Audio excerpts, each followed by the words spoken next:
Grace pressed the black bag to her chest as rain stitched the night. Her father stepped into the cafe with a smile that smelled like thunder. Daniel rose slowly and said, "You don't take her," like a man making a promise. Luke checked his phone and whispered the price someone had offered for the child. A photograph slipped from a bag, and the name Evelyn fell into the light. By dawn, a bargain would be struck, and no one would walk away the same. What happened next shocked everyone and set off a chain of events no one saw coming. Stay with me, this is a story you need to hear. Before we start the story, comment below and let us know where in the world you're watching from today. And if you find this story impactful, don't forget to subscribe for more. The rain came slow at first, a soft whisper that made the neon of the roadside cafe bloom like bruises. Puddles gathered in the ruts of the parking lot, reflecting the tired sign that read "Welcome back," though nothing about the place felt welcoming tonight. A thin wind carried the smell of oil and coffee, the two smells mixing into a small, bitter comfort that belonged to strangers and worn machines.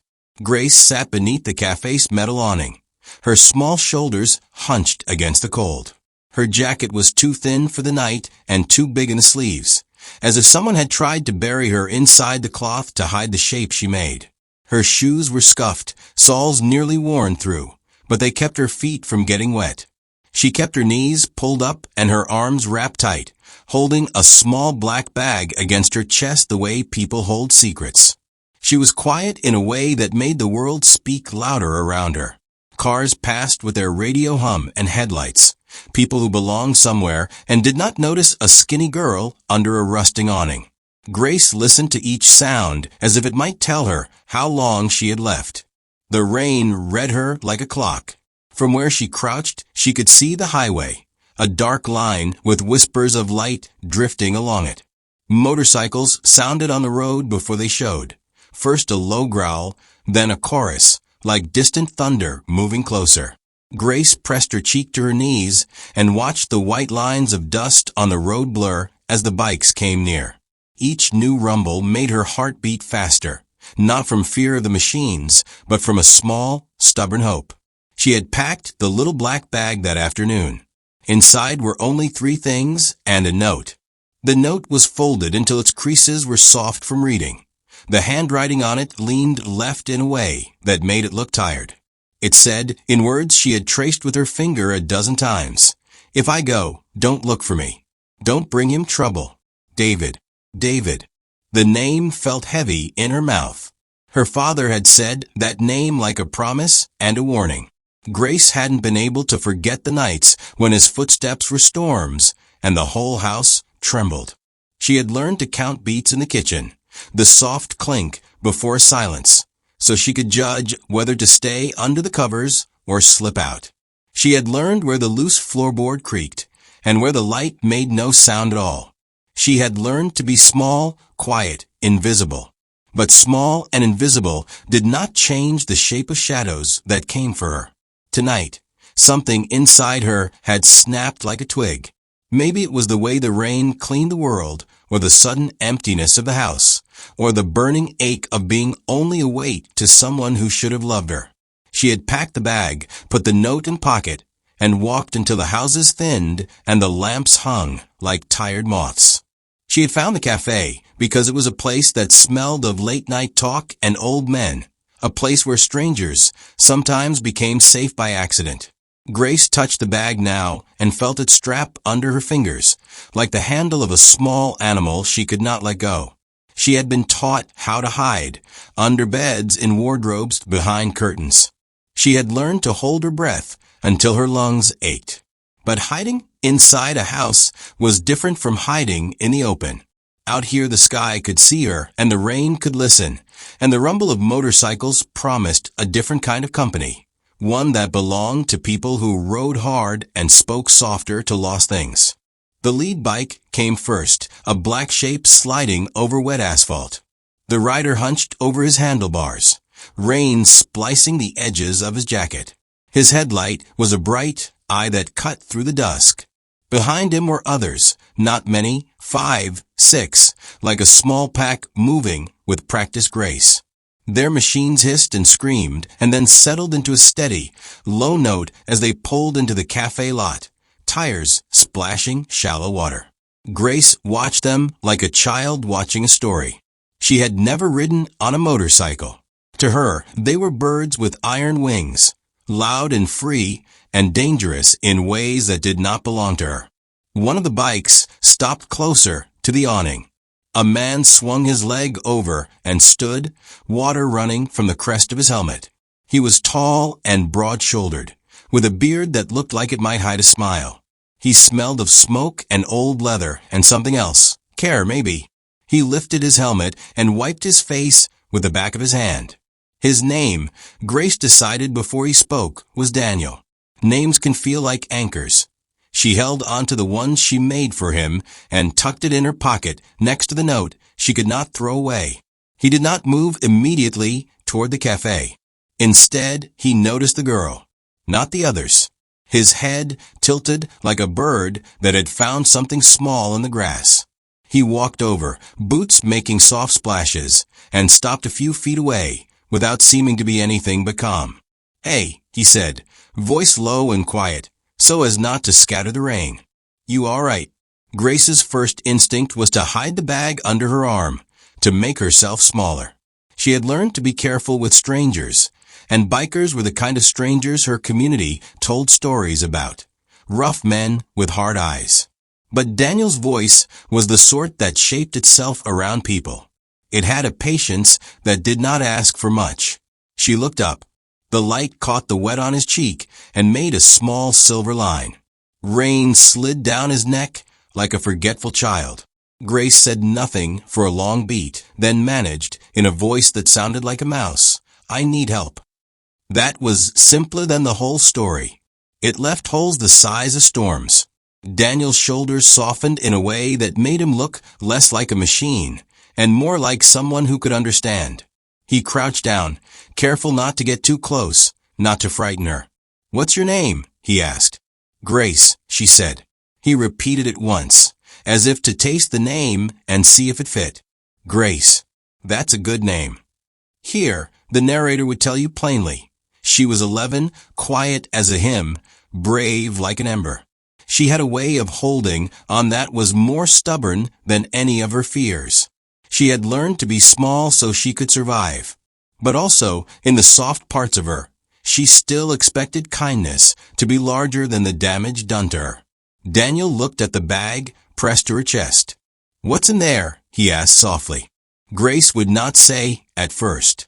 Her fingers tightened on the strap. The note lay folded on the top like a thin bone. If she showed its words, they might become a map that led back to where she had come from. But the bag had a small sound when she shifted, like something inside that did not belong to a child. It made Daniel glance twice, that quick second of curiosity that men like him had learned to hide. "You can trust me," he said without ceremony. And that was the kind of line that told a person more than any promise. It did not demand repayment. It did not carry threats. It simply offered a place to stand. Outside, rain kept its slow work, and the lot filled with the soft sound of tires settling and men moving inside jackets. A radio inside the cafe hummed a lonely song. Grace heard voices from the bikes, but they were distant, like another room in a house she did not live in. She thought of a house where David lived.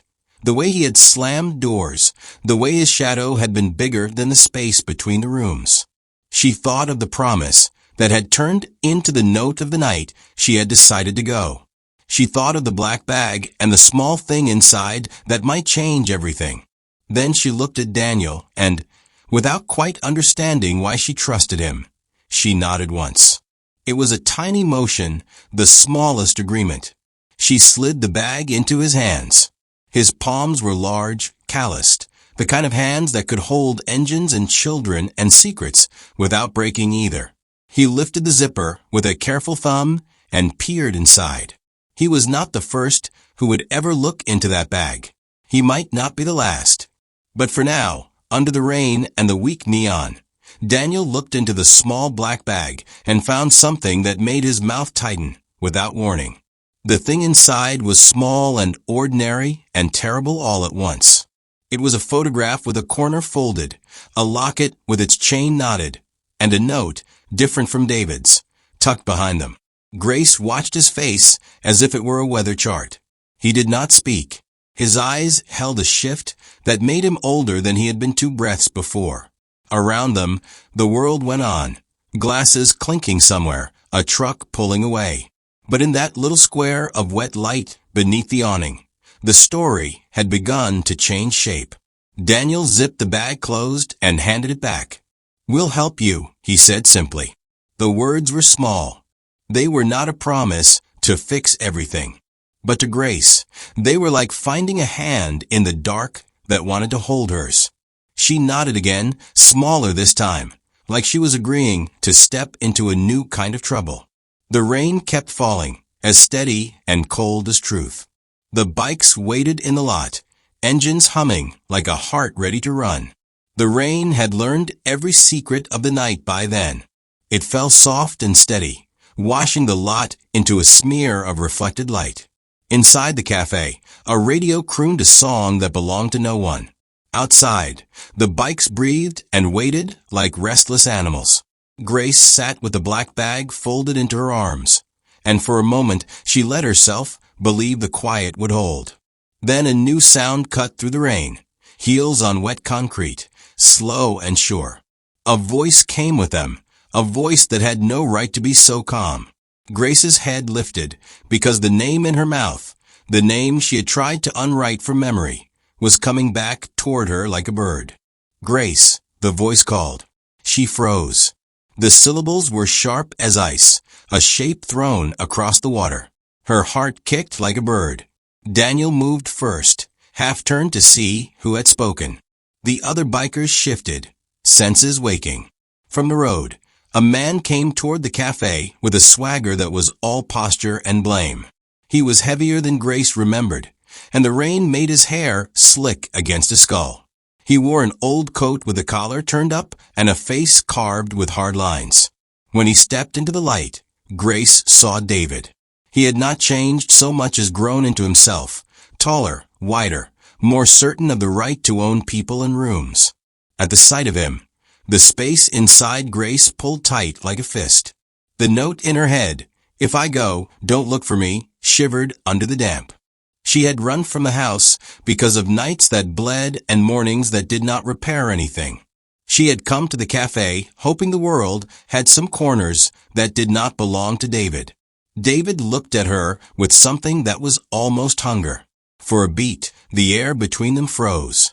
Then he smiled, and Grace knew the smile could break things. "I knew you'd run," he said to no one in particular. Girls run, but they still belong to someone. Daniel stepped forward like he had stepped already into a decision. The bikers had a loose code: keep quiet, help when asked, leave quickly. None of those rules mentioned stopping a man who came for a child. Daniel's voice was even, but the steadiness was not only about the rain. "Sir," Daniel said, hands visible, "she's safe here." David laughed, thin and ugly. "You think that makes you a savior? Don't make me laugh. You people."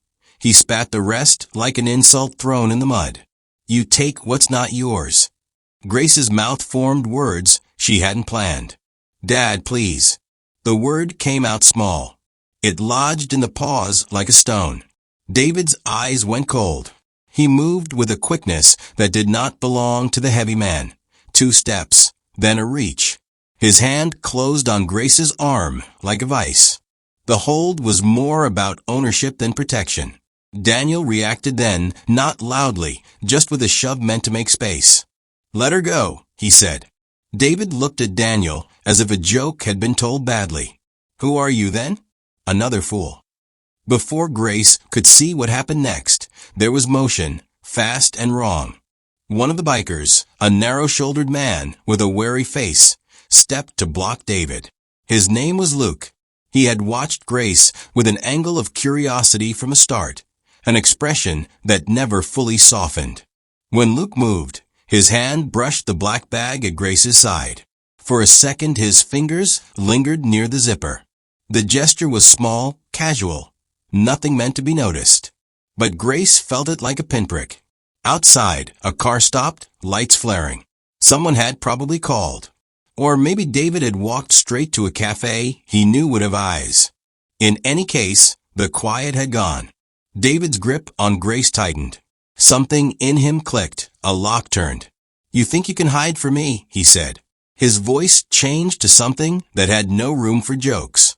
"Where is she supposed to go? You writers, always looking for lost things. Maybe you found someone you can sell for sympathy." That last part was a poison spit. It hung in a rain like a bad scent. Daniel's jaw worked. He had a temper that liked to sleep, but someone touching a child's safety woke it. He moved toward David with a look that could have been a threat, and something violent was possible there. A fight that could draw more sirens, more eyes, and more trouble for a girl who wanted only to be invisible. Grace's hand slipped to the bag, fingers finding the folded note, the locket, the photograph. It was an old photograph of a woman, dark hair, sharp cheekbones. Someone who looked out from paper, like she had been surprised in mid-laugh. Grace could not place the smile. The name behind the photograph was smudged. She had found it months ago, pressed into the lining of a shirt David wore, as if the memory of another person lived in his pockets. Why did David keep things that were not his? The narrator, both kind and plain, would tell you this: a photograph is a kind of claim. It says, "I remember." It says, "You were mine." It also says, "I lost you." And David's face betrayed a secret fracture at that exact moment, a tiny break in the wall. He saw the photograph in Grace's hands, and a long, slow look passed over him, like a man seeing himself in the wrong mirror. He faltered for a breath. Daniel saw that too. He saw the flicker in David's eyes, and the way his fingers loosened, as if from surprise. For Daniel, that look answered something he had not known he was waiting for. His voice dropped low. "Where did you get that?" he asked Grace. But his eyes were on the photograph, as if it were a live thing. Grace mouthed the truth without sound. "I found it in his coat." David's hand dropped like a string being cut. A man who carries ghosts in his pockets can become careless with them. He glared at Grace with a new brutality, the kind that comes from being unmasked. "You dig in my things," he said. "You know what that means." And there, under the awning, something shifted. The fight that had been about possession, David's ownership, turned into something stranger and older. The photograph tied Grace to a past she had only half sensed. Daniel's face crumpled, not with pity, but with something like recognition. His fingers brushed the locket's chain, and his breath hitched. One of the bikers, Aaron, who had been watching with a face like folded paper, moved closer. His voice was practical. "We can take the kid, ride to the shelter, call someone in the morning." He said it like a plan, but there was tension under his words. Plans are often masks for fear. Fear of being caught, fear of making a wrong choice, fear of what happens if a child is involved. Luke's eyes, however, did not return to Grace. They went to David, and then to the photograph, and lingered in a way that felt like counting money. The narrator would note it impartially. Luke's reaction was not the reaction of a man who had come to help. It was the reaction of a man appraising value. Sirens sounded faintly now, like a memory of punishment. David's jaw had set. He leaned toward Grace as if to take her and go, not to argue. The instep of his boot hit a puddle and sent a spray across the lot, and for Grace the world narrowed to the pressure of his hand and the wet cold. Daniel stepped in front of Grace, stationary, as if his body could be a wall. "You don't take her," he said. David laughed then, but it was not whole.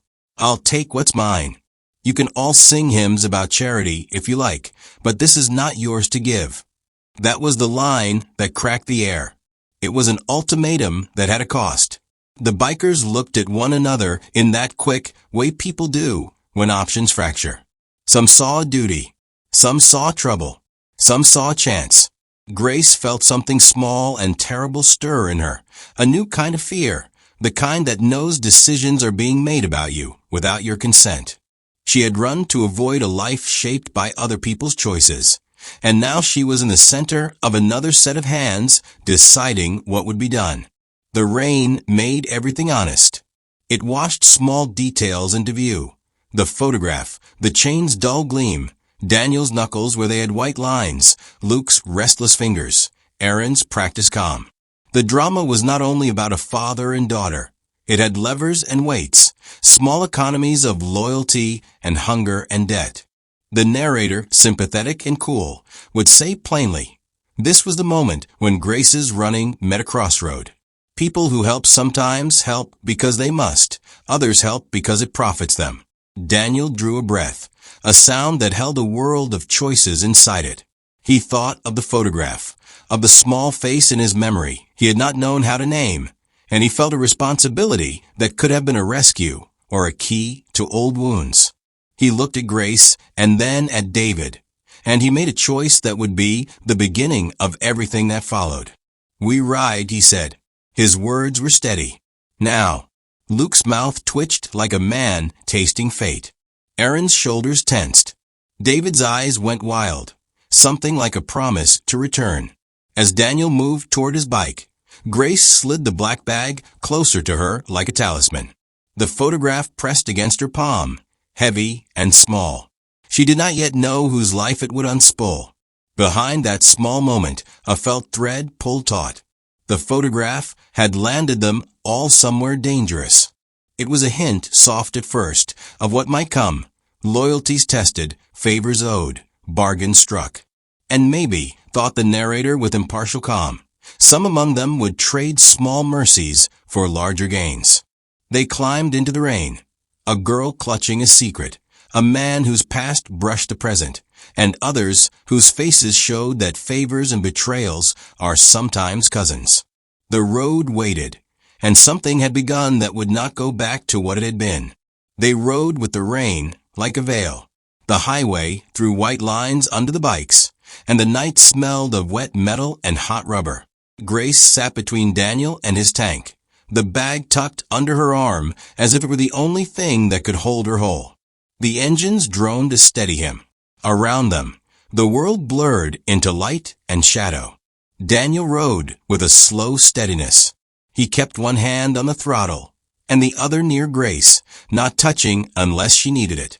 His jacket still smelled of smoke and coffee.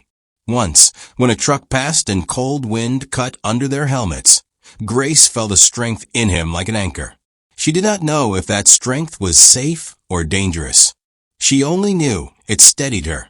Luke rode at the back, eyes sharp in the dark.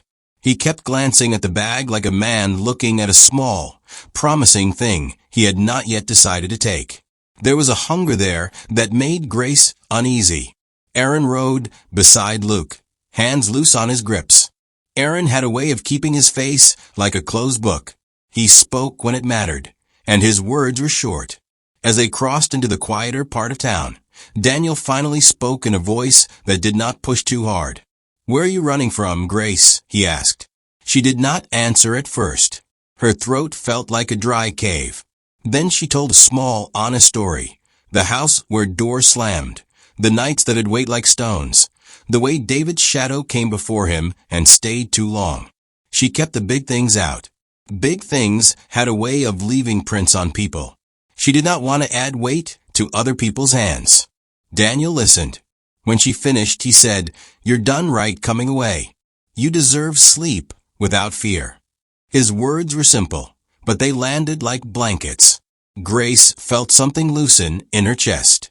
She had expected arguments or questions or to be turned in. Instead, she found a man who answered with small, steady kindness. It made her blink. Luke's voice cut through then, low and casual. "So what's in the bag, kid? Anything worth keeping?" Grace tightened her grip. Daniel's jaw moved, small, visible. He did not like the question. He had said they would help. That did not mean they would trade the child for a story. "Not yours to ask," he said. Luke's laugh was soft. "Everything's for trade, Dan. Even kindness has a price." Aaron shifted his weight. "We stick to the plan. Drop her at the safe house. We're in and out." The safe house was a small trailer near a church where a friend of Daniel's, Michael, kept a couch and a pot of coffee for people who needed it. It smelled of tea and old prayers. Daniel knew the owner because of favors, and because sometimes favors could be the only currency that saved a life. At the trailer, they huddled in the small light and dried off. Grace sat on a threadbare couch while Daniel made coffee that tasted like roasted wood and patience. He moved with careful hands, as if the world had fragile things he did not want to break. When he set a cup in front of Grace, he did not look away. He waited until she took a sip. Luke watched from the doorway, leaning with his arms crossed. When the door closed behind him, his expression softened only when the others were asleep. That softness felt to Grace like weather that might change without warning. In the quiet, Daniel asked, "Where did you find the photograph?" Grace told him the truth. The coat, the button lost in a cuff, a folded photograph pushed into a pocket, like a secret being carried. She said David had kept it close.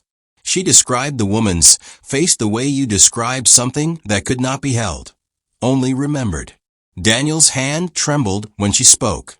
For a half-second his eyes went somewhere distant, to a place Grace could not enter. He touched the photo once with a finger, as if it were a thin glass. "I thought," he began, and then stopped. He did not finish, because the word would have been a confession. The men around him did not press. Aaron sipped coffee and watched Daniel with something like respect. He had been on the road with Daniel for longer than he would say. He knew when Daniel's quiet hit a map to a wound. "Have you seen this woman before?" Luke asked, blunt as a nail. Daniel looked up slowly. "I might have," he said. "A long time." Luke's face did not change, but his mind was calculating. Long times mean old debts, old promises, old opportunities. It was in the way he looked at Daniel, a measure of whether this was rescue or a chance to gain. Grace felt it like a draft. That night, Grace slept but not like a child who dreams. She slept in fits, her body learning to trust in small sleeps. When she woke, Daniel was awake too, watching the window, like someone who kept a vigil even when none was asked. He spoke with a softness that made Grace remember church hymns and warm bread. "You're safe for now," he said. "We'll find someone who can help you stay safe." Grace wanted to believe. She wanted to rewrite the meaning of the word home. But scars are patient teachers. They remind you how to breathe around them. "Will he come?" she asked, naming David as if to see him outside the small light. Daniel's eyes closed once. "Maybe. Men like that come in storms." He looked at the photograph then, and the light cut his face into planes. "But we'll be ready." There was more in Daniel's voice than words. He had a past where things were taken or lost, where someone he cared for vanished like smoke. He did not speak of her, if she was a her, yet the way his hand kept touching the locket made Grace think he carried a memory like an ache. It made him human and dangerous at once. Because those who hold old losses can sometimes make choices to settle scores that will hurt others. Luke watched all this quietly. Later, when the others slept, he walked out with a cigarette and a small notepad. He did not tell Grace what he was writing. He scribbled names and numbers and times, the way a man builds a ledger of futures.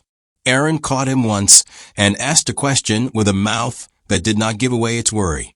Luke shrugged and smiled. "Just planning," he said. His smile did not reach his eyes. Grace grew to know each small thing about the men. Aaron liked to hum while he fixed things. He hummed like a prayer without words. Daniel kept a small pocket Bible, though he rarely spoke of God. Luke had a way of making offers sound like trade winds, inviting and dangerous. David, whom she had left, lived in her memory like a shadow that sometimes reached forward to touch the present. One afternoon, when the sun pushed rain away, Daniel took Grace to the town library. It was a soft place of quiet heat and paper smell. He wanted her to feel ordinary things, the weight of a book, the slow turning of pages, the fact that there are places in the world where no one asks for a price. Grace buried her fingers in a library book about birds, and for a little while she forgot she had run. Daniel watched her with a tenderness that made his face light. "You like that?" he asked. She nodded. "I like how they fly. I like how they don't belong in one place." He laughed softly. "We ride like birds sometimes, but birds have nests." That image, machines that ride and still need nests, felt like a truth and a contradiction at once. Daniel must have known the contradiction himself. He looked at Grace and said, as if to himself, "People got to have a place." Luke hovered near the stacks. He watched Daniel with an eye that missed nothing. Later that night, when the bikers shared a small meal, Luke leaned toward Erin and whispered, "That girl's got eyes. Her bag's small, but things can be worth more than they look." Erin frowned. "Are you thinking like that now?" Luke shrugged. "Just thinking." The whisper moved like a seed. It did not grow into a tree immediately, but secrets germinate fast among men who count favors. Grace slept that night with a small hand on the locket she had been given by Daniel, a gift he did not make loud or showy. It was a small thing, but it felt like an agreement. Daniel's motives were plain to some and hidden to others. He wanted to help. He wanted to right the past. He wanted to protect this small person because in her he saw a chance to turn an old loss into something living. For Luke, the story looked like a way to mine value. For Erin, it was a question of loyalty versus safety. And Grace, who had run from someone who said she belonged to him, found herself in the middle of men who each claimed different kinds of ownership, of honor, of debt, of profit, of rescue. She held the small photograph like a coin that could be used in many ways. The narrator would watch them all and say quietly, "Places that rescue are also markets. Favors are sometimes loans, and love and greed are thin neighbors with many doors between them." The trailer smelled of boiled coffee and old paper. The small lamp threw a warm pool of light that did not reach the corners, and the world outside sounded far away. Tires, a lone crow. The highway, a steady hum. Grace sat close to the lamp, the locket warm in her palm. Daniel crouched opposite, his face a map of lines the light exaggerated. For a time, they only looked at the photograph together, two people trying to read the same small secret. Daniel's fingers trembled when he touched the woman's face. He did not try to hide it anymore. "Her name was Evelyn," he said at last. The word left his mouth like a stone dropped into a deep well. Grace blinked. The name fit the photograph, as if it had always belonged. "Evelyn," she repeated, tasting the syllables like a foreign fruit. "Who was she to you?" Daniel closed his eyes, and in that tiny dark he was younger by a decade. "She was someone I loved," he said simply. "A long time ago." The confession made the trailer seem smaller, as if the past had just walked in and sat down. Grace's chest tightened. It was one thing to know a stranger's photograph was in a man's pocket. It was another to hear the word love attached to it. To know the man who had saved her kept pieces of someone who had been torn away. "You knew him?" Grace asked, the question spilling out before she could measure it. "David." Daniel's jaw tensed. "I knew David," he answered slowly. "Not like you know your father. I knew him the way men know each other when the world is cruel enough to make strange companions. He and I, we were in the same places. We fought the same fights. Once, we thought we could make a life. That ended badly." Grace pressed the photo to her chest like a small shield. Each new truth made the shelter feel less solid. "Is Evelyn my mother?" she asked, voice thin. Daniel looked at her as if she'd asked him to name the sea. For a long breath, he was silent, and in the hush the trailer held its breath too. "I don't know," he said finally, "but I think she and David were tied. I think she left pieces of herself in his pockets. Maybe Grace, maybe you are part of that mess. I never asked. I never wanted to open that door." Grace felt something in her, a small, sharp hope that wanted to be true, and a fear that if it were true, things would become even more dangerous. Daniel watched her carefully, eyes soft. "That photograph. I thought she was gone. For years." He swallowed. When I saw it in your bag, I thought I had found a ghost." The word ghost hung in a light between them. Daniel touched the locket again, and Grace noticed a small scratch on the back of it, a mark like a name half erased. Daniel traced it with his thumb as if trying to read what time had worn away. "I left before it could get worse," he said. "I left thinking I was saving myself, and I left her behind. I carry that with me." Grace looked at him with new eyes.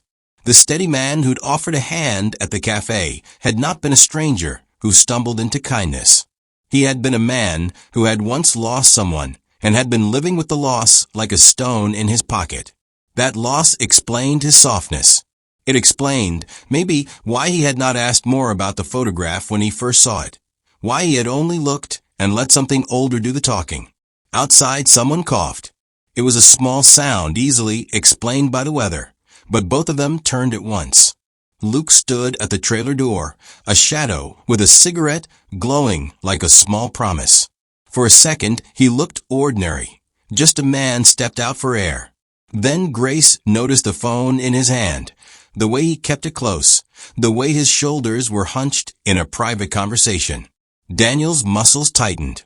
He had a look then that told Grace he had been carrying a weight that had finally been nudged.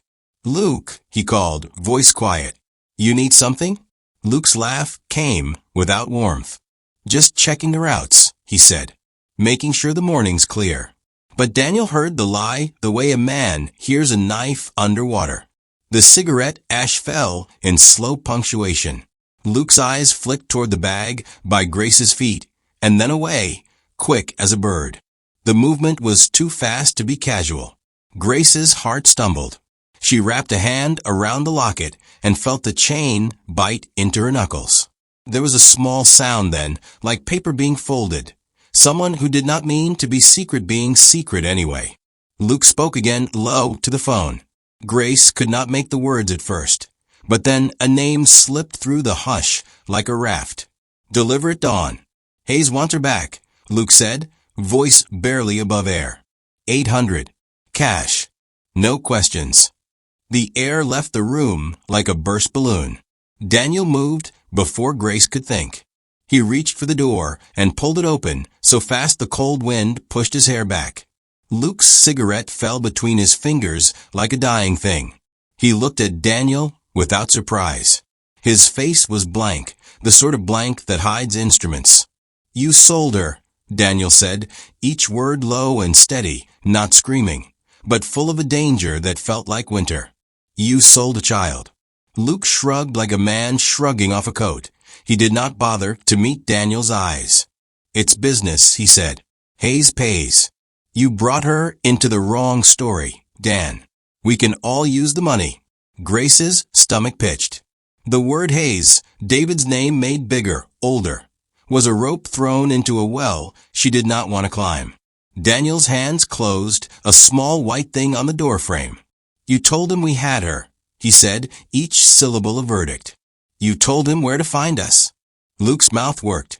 "You didn't think this would be free, did you? You think running off to be a saint costs nothing? People owe.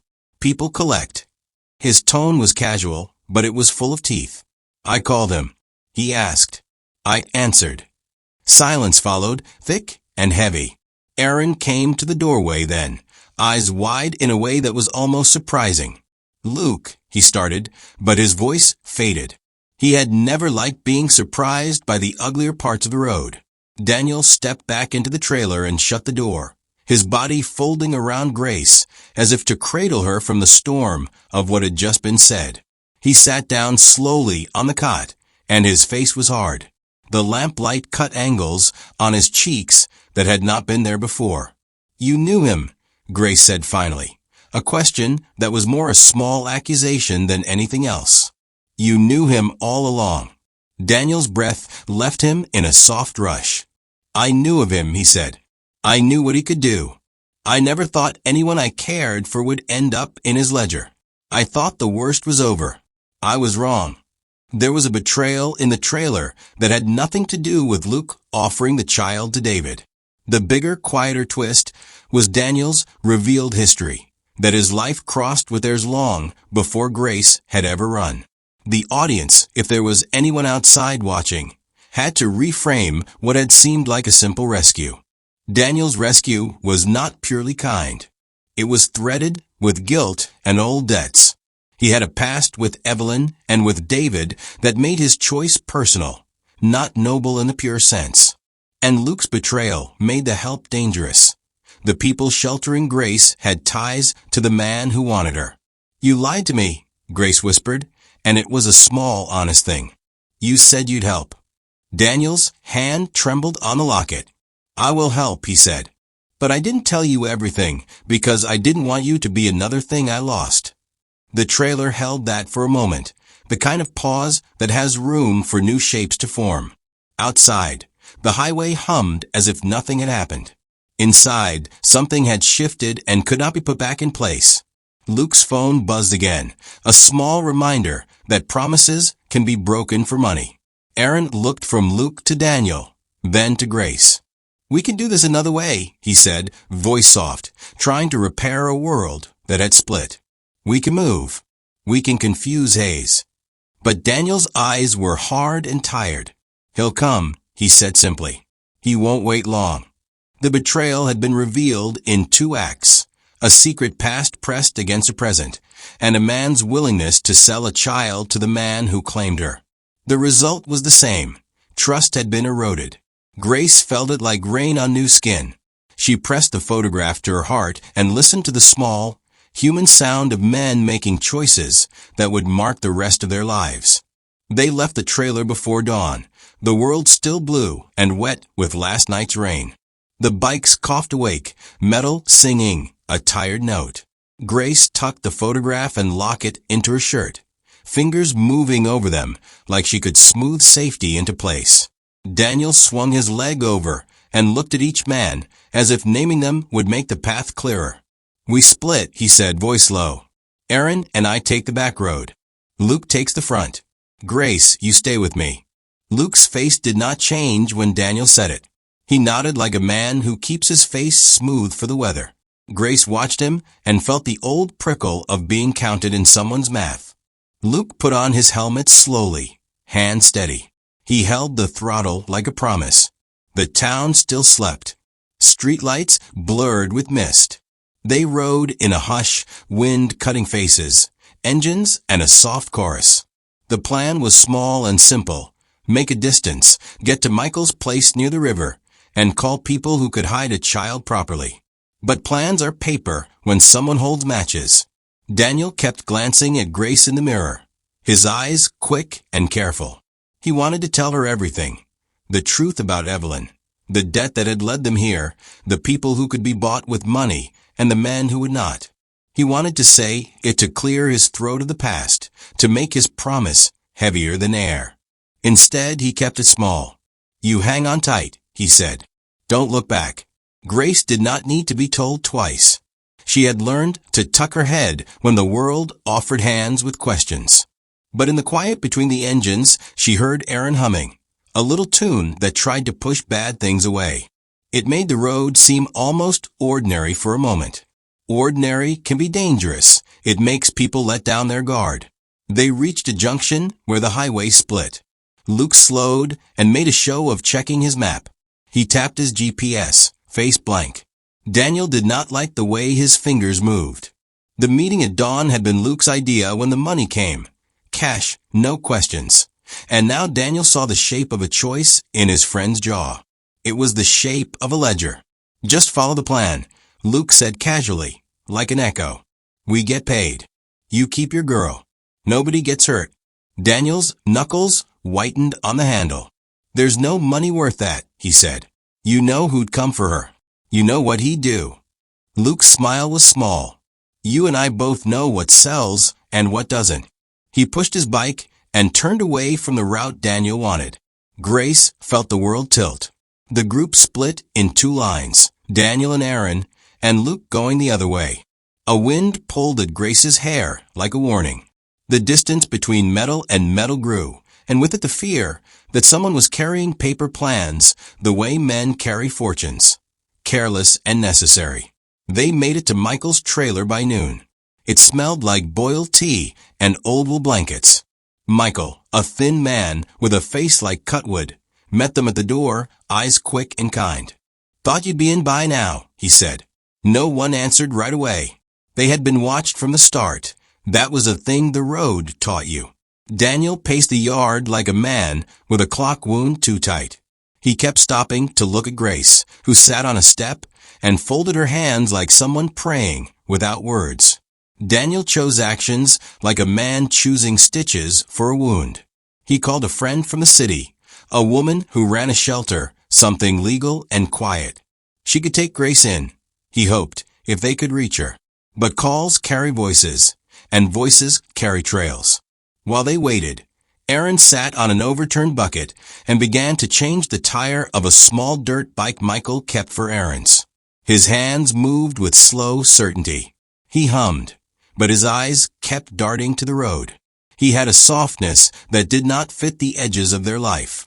He'd been the one to suggest confusing haze, to fake tracks and lights. He was also the one who noticed small things, Luke's new boots, fresh money folded tight. Grace watched Daniel, watching the horizon. She felt small choices pressing on her, like weight. She could ask to be left with the shelter woman alone, let others go back for David and make the trouble themselves. She could run, try to find an aunt she had a memory of, some small place where a child might slip under a door and be forgotten. Or she could trust Daniel and hope his past did not drag her into a deeper dark. Her chest was a room full of small decisions. It ached with the knowledge that every choice would cost someone something. Children inherit debts in strange ways, by blood, by name, by the way other people count what they are worth. At dusk, the first danger arrived in a car, not on a bike. A sedan slowed by Michael's fence, two men inside watching like flies. Daniel froze as if cold water had been poured over him.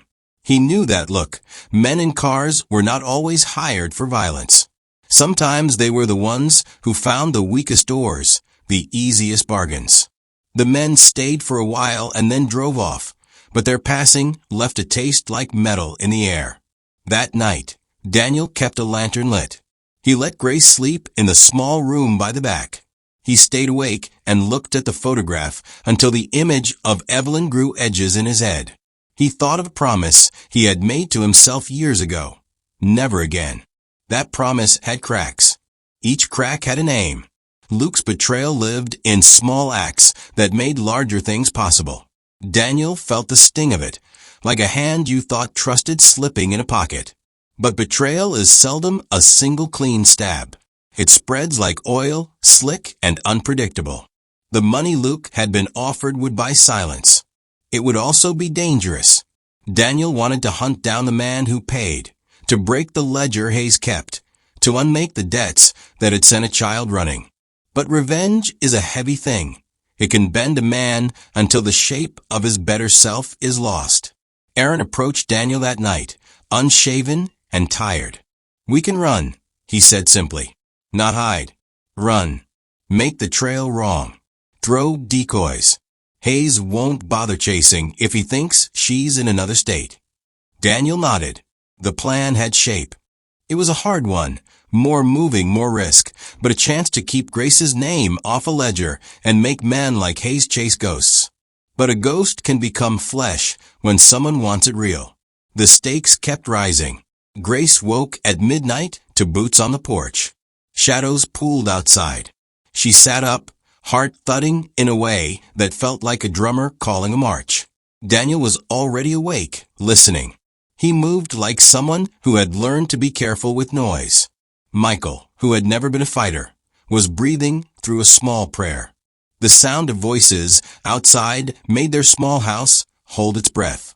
A soft knock came to the door. They all froze. Daniel whispered, "Do not open." But then a child's voice called, thin with fear. "Daniel? It's me, Maya." A small voice like a wind chime. Daniel's hand shook. He had once known a Maya, someone who had been left behind. His bones remembered kindness. He glanced at Grace, whose face looked like moonlight and worried. The knock became the line between decision and consequence. If Daniel opened for a crying child, he honored a small mercy and risked exposure. If he refused, he hardened the side of himself that might never heal. Grace watched him choose. Daniel rose slowly, each movement heavy. He opened the door a crack, just enough to see. Outside stood a small girl with wet hair and eyes too old for her size, Maya real or not. Behind her the dark held the suggestion of men. The gate creaked like a warning. Daniel's choice then would cost more than one life's comfort. He stepped outside and into whatever that night held. And in his slow movement Grace heard the sound of everything tilting towards something that would take more than courage to fix. The night had a hard edge. A wind pushed down from the river, and it smelled of cold iron and wet stones. The old foundry stood like a toothless giant against the sky, broken windows dark as open mouths. Bikes lined up along the gravel, lights off like a flock holding its breath. Grace stood close to Daniel, the photograph warm against her ribs. Her palms were small and steady now, the way people are when they have decided what they must do. The deal was set for dawn at the foundry. Luke had sent the message. Hayes would come with money and men. David would be there too. Everything smelled of paper and counting. Daniel had planned for something small. Confuse the buyers. Take Grace to a safe place. Slip away. Plans, the narrator who watches without hurry knew, are fragile as glass when greed walks toward them with coins in his hands. They waited in the dark until low lights ghosted across the yard and a black sedan rolled in slow, headlights slicing through early mist. Men stepped out, their breath white in the cold. Hayes was shorter than the stories made him, but his ring flashed like a warning. David moved at his side, eyes cold and quick. Around them stood others, with faces like unspoken threats. Daniel felt the air change. Every small sound was a drumbeat now, the click of a lighter, the hiss of a cigarette, the shift of boots in gravel. Grace's heartbeat was a soft, clear drum under his hand. He had 1,000 ways to keep her safe, and only a handful would do. Hayes looked at the group with a small, satisfied smile. "You brought a nice thing," he said. His voice had the flatness of a tax collector reading numbers. "We pay. You hand her over. No trouble." Luke stepped forward as if to receive the cash. The man who had betrayed them held himself like a man paid to smile. The money was huge, folded tight. It sat in a leather case like a promise that dripped poison. Daniel watched for the moment something soft inside him would break. Instead, he saw something else. Daniel saw Evelyn appear at the edge of a lot, her silhouette thin like a wick, her coat wet from the night.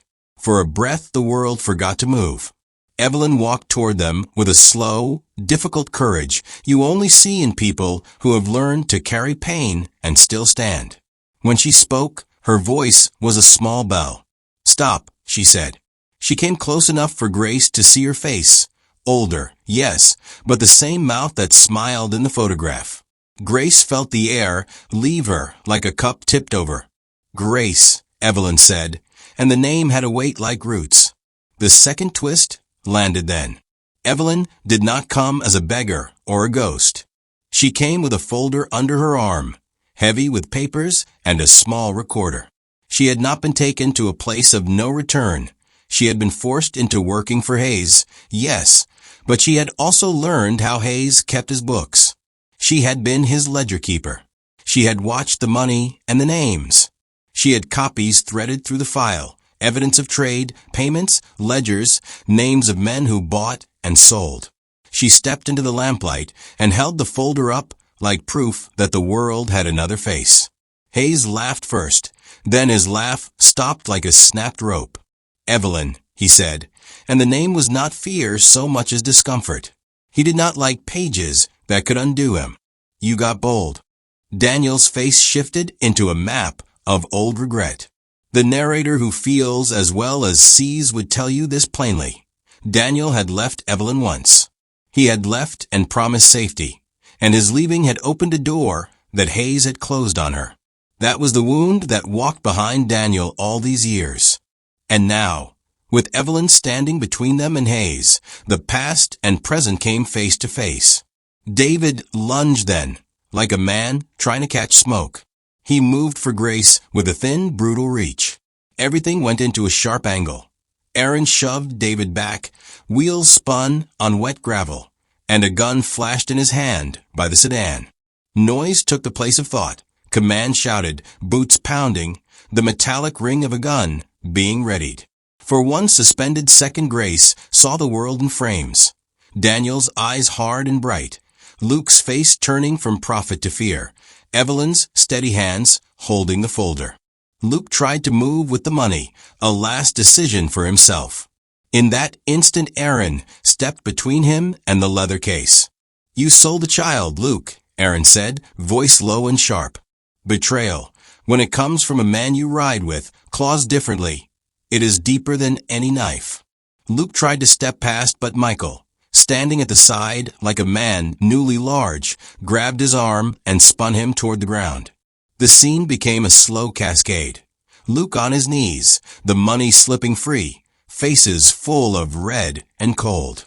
Hayes barked orders, and men moved like sharks closing.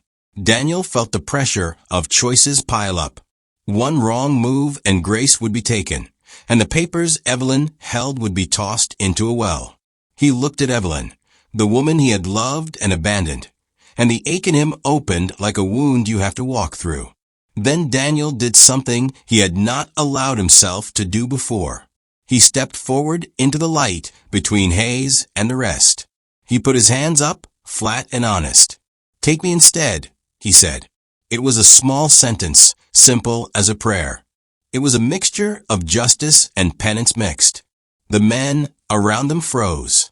Daniel looked at Grace and saw everything that mattered reflected in the small coin of her face. He had no right to be forgiven, but he had a choice, protect or run. He chose to protect.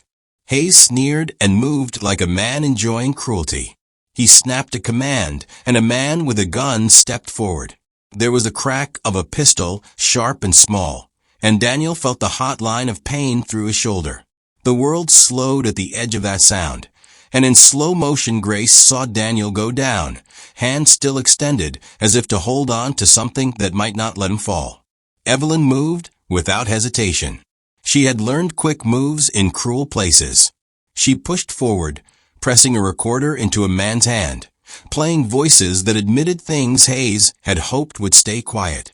The papers in her folder were whipped open and read aloud. Names spilled over the yard and lodged like stones in haystacks of false stories. Men who thought themselves untouchable heard their names and their money and realized a ledger had been kept. Then sirens screamed like mercy and the night split. Someone had called before the fight had started. Michael had slipped a message to a friend in the force when he smelled the wrong kind of deal. Police lights painted the foundry blue and red. Hayes moved to run, but the ledger in Evelyn's hands tied him like rope.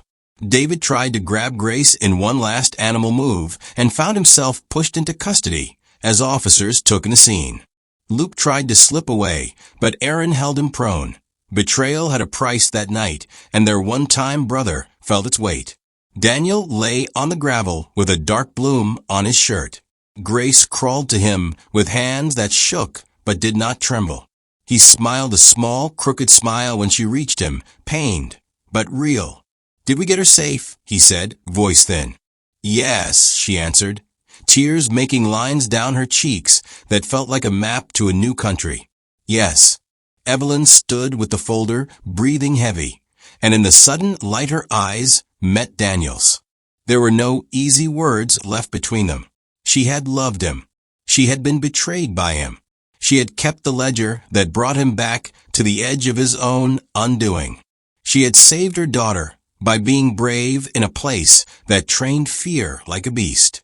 The aftermath was a blur of cuffs and statements and small heroic things that feel enormous in the moment.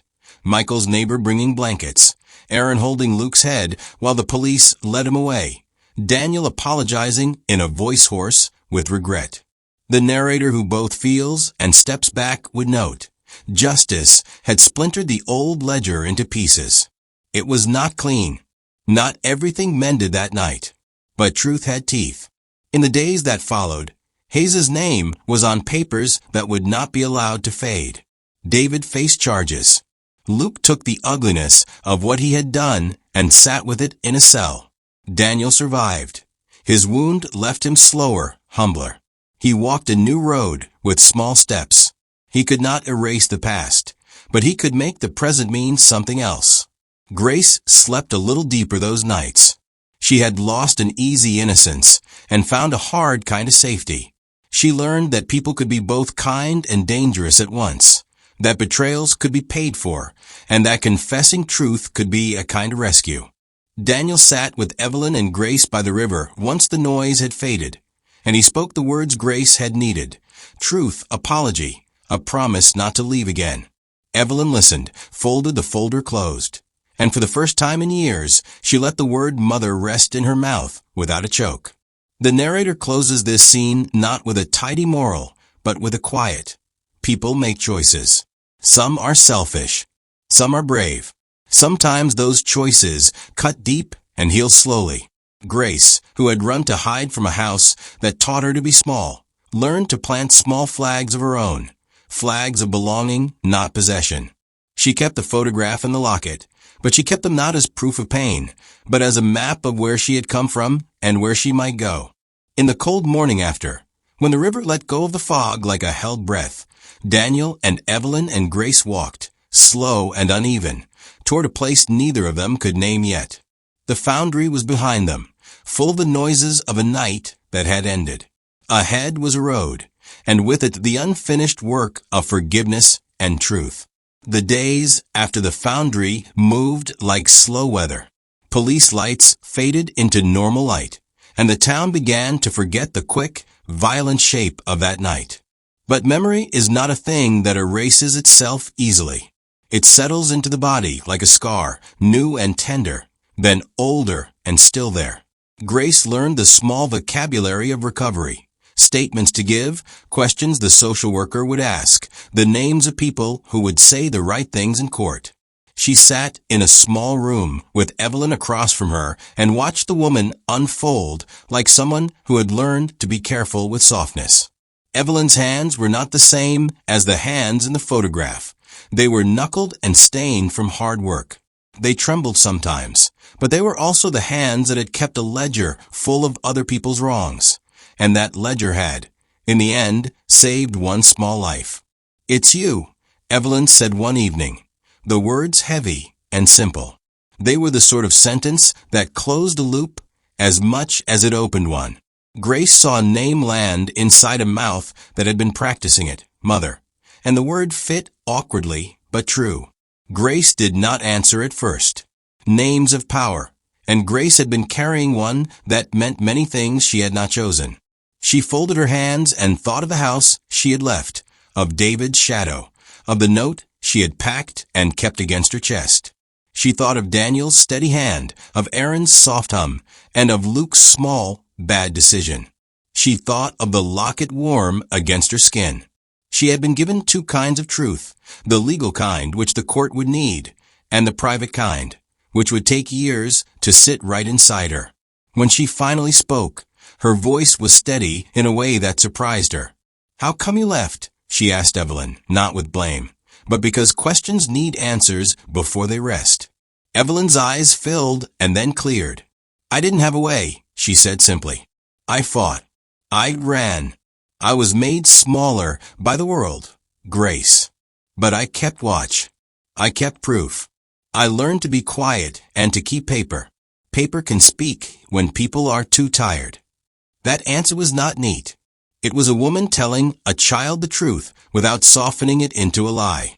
Grace accepted it like a medicine, bitter, but the only thing that worked. In the days that followed, Evelyn and Grace learned how to share small rhythms. Cooking with a slow, careful hand, walking to a market, sitting in silence that was not empty, but full of the small built things of a life being remade. They tried being like people who belonged together. Sometimes it fit, sometimes it did not. Belonging, Grace learned, was more work than running. Daniel visited when he could. His shoulder scar stayed pink for months, a map of that night written on his skin. The hospital had been a small crucible for him, stitches, visits, apologies, said too many times to hold. He did not come with grand promises. He came with quiet steps and small duties, collecting groceries, fixing a leaky tap, sitting without speaking on the edge of a room where Evelyn and Grace learned to be a family again. Grace watched him with eyes trained by fear and hope in equal measure. She knew he had left once. She knew his leaving had been part of the chain that made everything hurt. She also knew that he had stayed now when staying cost him. The moral question tightened like a string in her chest. Could she, a child raised to measure safety in the silence of footsteps, forgive a man who chose himself before others once and chose to give himself now? The narrator, who sometimes looks with a soft heart and sometimes with the coolness of an observer, would say plainly that forgiveness is a market where both buyer and seller walk in torn clothes. It is not free. It asks for witnesses, for time, for changed behavior. Daniel did not ask for immediate absolution. He asked for work and patience. He gave both. Luke went to trial for the small, ugly thing he had done, selling a child for money. His face was older in court than in memory. He had been part of the road, but greed had been the part that remembered him.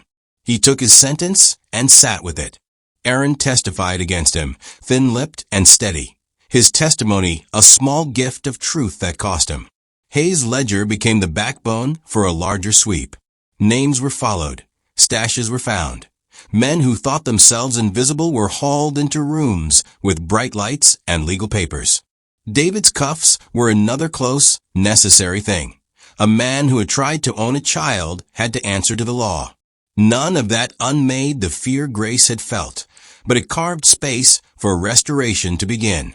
In quiet moments, Grace held the photograph and the locket and tried to give them new use. Once they had been evidence of pain. Now they were a map. She put the photograph in a frame on a small shelf, and when she passed it, she sometimes smiled. The locket she kept on a string around her neck, warm against her skin. It became a rhythm of remembrance, not of ownership. There was a night some months later when Grace sat on the riverbank under a sky so clear the stars seemed like honest things. Daniel sat beside her, not too close. Evelyn had gone to a meeting for the shelter, and the town had the small, sleepy hush of people who had stitched themselves back together. Grace looked into the water and saw reflections that bent and changed with the tide. "Do you think I should forgive you?" she asked suddenly. Daniel's reply was slow and true. "I don't want forgiveness as a shield," he said. "I want to be better. I want to earn it if I can. People who leave sometimes come back with holes. I don't expect you to fix that. I only want you to know I am trying." The honesty in that answer was an act. It did not ask her to forget. It simply offered a clearer place to start. Grace felt the moral tightness in her chest relax a shade. Forgiveness was not a gift she could bestow like a magic coin. It was a path she could choose to walk if she could do it on her terms. As winter softened into a brittle spring, Grace found school again. Small things, reading in class, the shock of algebra, a teacher's careless kindness, became stitches in days that had been raw. She learned that safety is not one thing, but many. A cup of hot tea shared without questions, a night without the pounding of feet, a voice that does not carry the weight of a threat. The narrator here, part close, part distant, notes that moral clarity rarely comes as a flash. It comes in slow decisions. Grace decided, over many evenings and small tested moments, to let Evelyn be her mother even when the words still felt new. She decided to let Daniel be a man she could trust by watching his actions more than listening to his words. She decided to keep the photograph and the locket as maps, as proof that even broken things can show you where to go. She also decided quietly that some people she would not forget and some things she would not excuse. The ledger that Evelyn had kept was not only a weapon, it was a record.